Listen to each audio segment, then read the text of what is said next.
ఇప్పుడు రేవంత్ రెడ్డి ఒక మాట అన్నాడు, కేసీఆర్ ఫామ్ హౌస్లు ఉన్నా జైలు ఉన్నా ఒకటే, ఈడైనా నా పోలీసులే ఉన్నారు, ఆడైనా నా పోలీసులే ఉన్నారు, ఇంకా అడిగి పోతే సపరేట్గా తిండి దండుగా అని మాట్లాడిండు.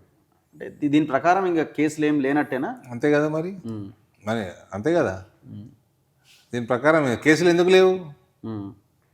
అదే ఆ మాట కానీ మీరు కూడా సపోర్ట్ చేస్తలేరుగా. ఎందుకు సపోర్ట్ చేస్తలేం సార్?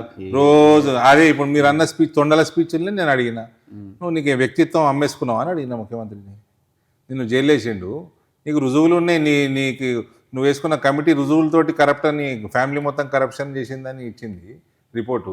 నువ్వు ఎందుకు తీసుకుంటలేవు యాక్షన్?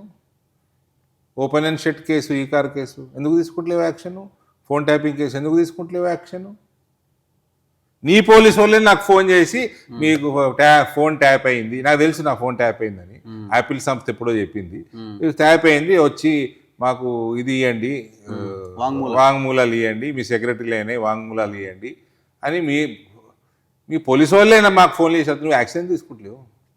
ఇప్పుడు ఫోన్ ట్యాపింగ్లో మీది అయిందా? మీరు వాంగ్మూలం ఇచ్చిరా? మీరు నేను ఇచ్చేది ఇచ్చేసుకున్నాం కానీ అయింది, ఫోన్ ట్యాపింగ్ అయింది. వాళ్ళ పోలీస్ ఆఫీసర్ల పేరు ఏందో అలా ఉన్నోళ్ళు వాళ్ళు నా పేరు అయిపోయినారు. నా 5 ఫోన్లు అయినాయి, నా 3 ఫోన్లు 2 PAలు ఫోన్లు.